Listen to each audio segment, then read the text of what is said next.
Welcome to special analysis. నేను రమా మండవ. అనాలిసిస్లో భాగంగా ఈరోజు మనం తీసుకోబోతున్న టాపిక్ ఏంటంటే, ఇక్కడ చూసాం ఒక టైటిల్ ఇచ్చాం, మనం ఒక టైటిల్ కాయిన్ చేసాం. కేసీఆర్ నాని కళ్ళు నెత్తికెక్కితే విజయవాడ ప్రజలు కిందకి దించారు. సో నిజంగానే కేసీఆర్ నాని కళ్ళు నెత్తికెక్కాయా అంటే నిజంగానే ఎక్కాయి. అందుకు కారణాలు కూడా ఉన్నాయి. ప్రత్యేకించి మనం చూసినట్లయితే కేసీఆర్ నాని ఏ స్థాయిలో అయితే ఆయన ఎంత విగ్రెస్గా టీడీపీ నుంచి ఆయన వయసులోకి వెళ్ళిన తర్వాత ఎన్నికలకు చాలా తక్కువ సమయం ఉంది, కనీసం ఒక 3-4 months వ్యవధి కూడా లేదు.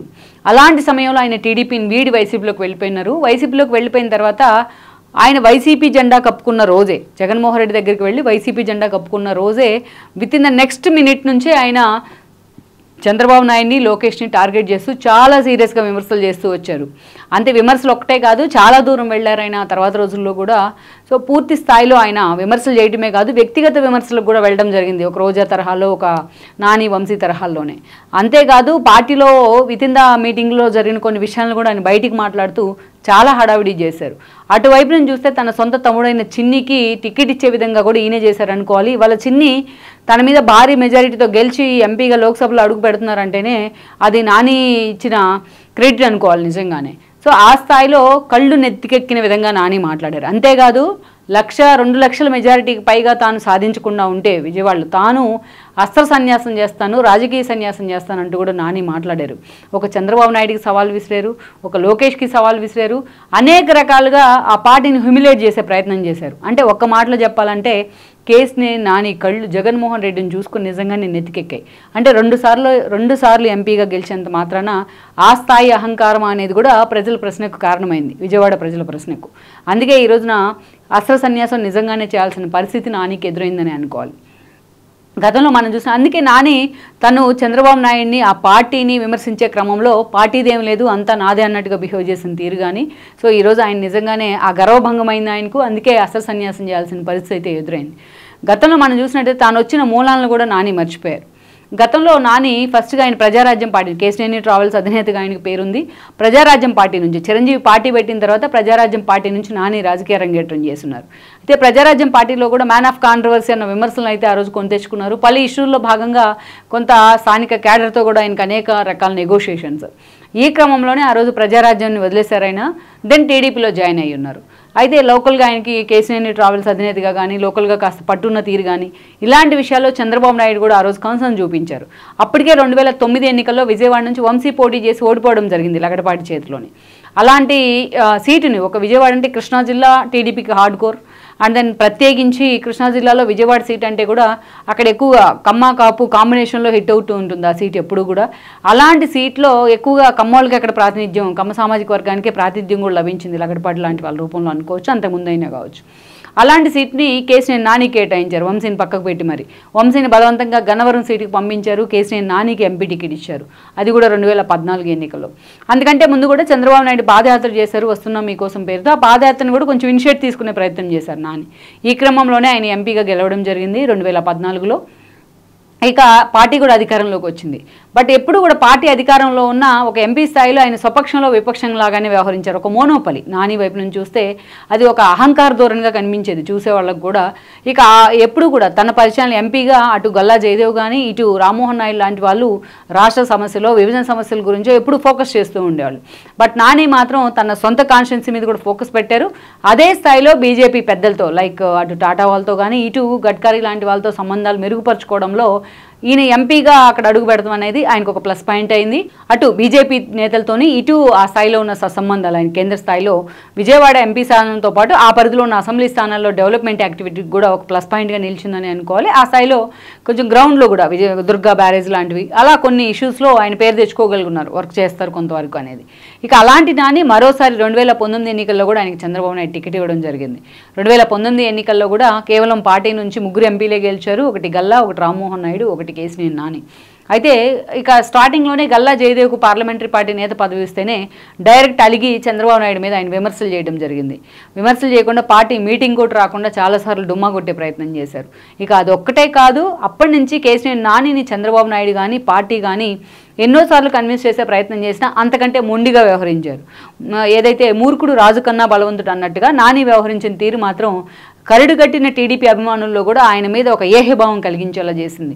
ఇక పర్టికులర్లీ లోకల్ బాడీ సెలక్షన్స్లో తన కూతుర్ని మేయర్గా నిలబెడతానంటూ కూడా ఆయన ఏదైతే సవాల్ చేయటం కానీ, ఆ తర్వాత సొంత పార్టీ నేతలే తను పక్కన పెట్టారంటూ ఆయన చేసిన విమర్శలు కానీ, అంతకుముందు తనకు ఒక సన్నిహితులుగా పేరున్న బుద్ధా వెంకన్న లాంటి వాళ్ళు కూడా ఆయన నుంచి దూరం అయ్యారు. ఒక నాగుల మీరా, ఒక బుద్ధా వెంకన్న లాంటి వాళ్ళు.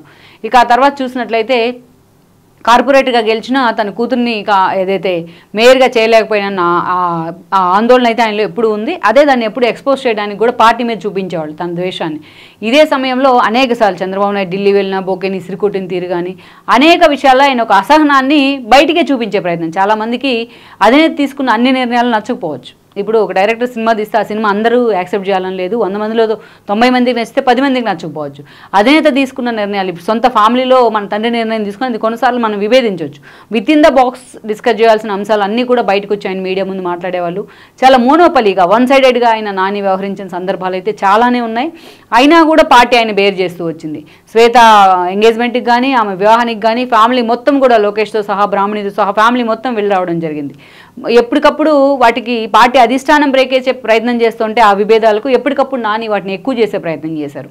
ఇదంతా ఒక ఎత్తు అయితే, ఆయన లోకేష్ పాదయాత్రకి స్వయంగా విజయవాడలో ఉండి కూడా లోకేష్ పాదయాత్రకు డుమ్మా కొట్టడం, అంతకుముందు జరిగిన మహానాడికి ఆ తర్వాత జరిగిన మహానాడులకు కూడా గైర్హాజరవడం, విజయవాడ నుంచి రివ్యూ చేస్తుంటే చంద్రబాబు నాయుడు దానికి కూడా చాలాసార్లు గైర్హాజరయ్యే ప్రయత్నం చేశారు. అలా అనేక సార్లు వార్తల్లోకి ఎక్కుతున్నారు. ఇదే సమయంలో కేసినేని చిన్ని అంటే వాళ్ళ బ్రదరే ఆయన ఎంట్రీ ఇచ్చే ప్రయత్నం. సో ఎక్కడైతే నాని విజయవాడ ప్రజలకు దూరం అయ్యారో అక్కడ వాళ్ళని దగ్గర చేసుకోవడంలో చిన్ని సక్సెస్ అయ్యారు. అనేక చోట్ల అన్నా క్యాంటీన్లు ఎస్టాబ్లిష్ చేయడం కానీ, పూర్తి స్థాయిలో మొత్తాన్ని కూడా విజయవాడ పరిధిలో ఉన్న అన్ని అసెంబ్లీ కాన్స్టిట్యున్సీస్లో కొన్ని డెవలప్మెంట్ యాక్టివిటీస్ కానీ, సేవా కార్యక్రమాలు చేయడంలో అటు పార్టీ అధిష్టానానికి కూడా అక్కడ ఆల్టర్నేటివ్ కనిపించింది.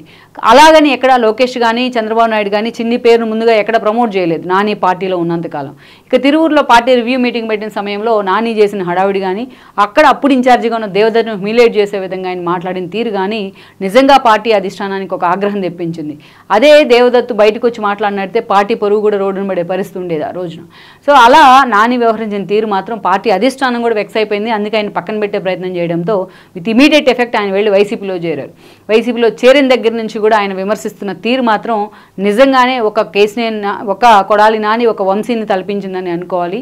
ఎంపీగా ఉండి అత్యున్నత పార్లమెంట్లో రిప్రజెంట్ చేస్తూ కూడా కేసినేని నాని వ్యవహరించిన తీరు మాత్రం మొత్తం ఎంపీగా గెలవడం తందే క్రెడిట్ అన్నట్టుగా, అవసరమైతే ఇండిపెండెంట్గా పోటీ చేస్తా అన్నట్టుగా, వైసీపీ నుంచి పోటీ చేస్తే 2 లక్షల మెజారిటీ వస్తుంది, రాజకీయ సన్యాసం చేస్తాను రాకపోతే అన్నట్టుగా ఆయన బిహేవ్ చేస్తున్నారు. ఇక అనేక విమర్శలు చేయడం జరిగింది చంద్రబాబు నాయుడిని, లోకేష్ని ఉద్దేశించి.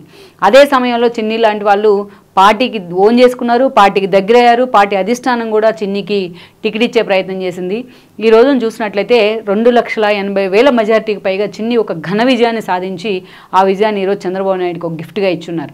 అంటే ఇక్కడే అర్థమవుతుంది పార్టీలో పదవులు వచ్చే కొంది ఎంతగా ఒదిగి ఉండాలనేది ఇక్కడే మనకు అర్థమవుతుంది. లేకుంటే నాని లాంటి వాళ్ళ పరిస్థితి, కేసినేని లాంటి వాళ్ళ పరిస్థితి ఎదురవుతుందనడానికి ఒక బెస్ట్ ఎగ్జాంపుల్ అనుకోవాలి.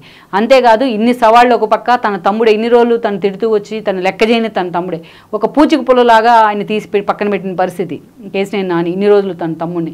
ఈరోజు అలాంటి చిన్నినే ఒక ఘన విజయాన్ని సాధించారు విజయవాడ సీట్ నుంచి, తనకన్నా ఎక్కువ మెజారిటీ వచ్చింది ఆయనకు. అలాంటి పరిస్థితుల్లో అస్త్ర సన్యాసం చేయక తప్పని సిచ్యువేషన్ అయితే కేసినేనికి ఎదురైంది. జగన్మోహన్ రెడ్డి Day 2 పెట్టిన రివ్యూలో ఆయన పాల్గొన్నప్పటికీ అంతగా మింగిల్ కాలేకపోయారు. ఆయన జగన్మోహన్ రెడ్డి మాటలు కన్విన్స్ కాలేకపోయినారు. ఈరోజు అలాంటి కేసినేని నాని మరుసటి రోజే వచ్చి అస్త్ర సన్యాసం చేస్తున్నా అని చెప్పి కూడా ప్రకటన చేయడం జరిగింది. సో ఇక్కడ చూసినట్లయితే అటు పూర్తిగా రాజకీయాల నుంచి కూడా తప్పుకున్నారైనా, అటు బిజినెస్లు క్లోజ్ చేసుకున్న పరిస్థితి, ఇక తనకి రాజకీయంగా భవిష్యత్తు లేనట్టే అనుకోవాలి విజయవాడలో. సో అందుకే మనం ఇక్కడ చూసాం కేసినేని నాని కళ్ళు నెత్తికెక్కితే విజయవాడ ప్రజలు నిజంగానే ఆయన ఆ కళ్ళని కిందకి తీసుకొచ్చి ఆ పొగర్ని కిందకి దింపే ప్రయత్నం అయితే చేస్తున్నారు. అందుకే పాలిటిక్స్లో ఎలా ఉండాలి, పదవులు వచ్చే కొంది ఎలా ఉండకూడదు అనడానికి కేసినేని నాని ఒక బెస్ట్ ఎగ్జాంపుల్ అనుకోవాలి. ఇది ఇవాళ స్పెషల్ అనాలిసిస్.